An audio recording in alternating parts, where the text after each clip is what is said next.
تبارك الذي بيده الملك وهو على كل شيء قدير الذي خلق الموت والحياة ليبلوكم أيكم أحسن عملا وهو العزيز الغفور الذي خلق 7 سماوات طباقا ما ترى في خلق الرحمن من تفاوت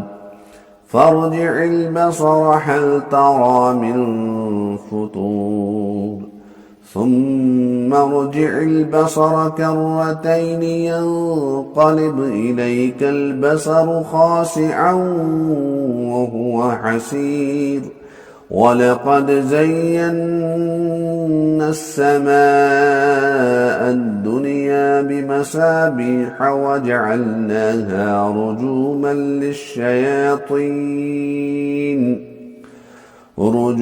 للشياطين وأعتدنا لهم عذاب السعير وللذين كفروا بربهم عذاب جهنم وبئس المصير إذا ألقوا فيها سمعوا لها شهيقا وهي تفور تكاد تميز من الغيظ كلما ألقي فيها فوج سألهم خزنتها ألم يأتكم نذير قالوا بلى قد جاءنا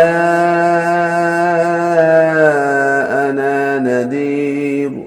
فكذبنا وقلنا ما نزل الله من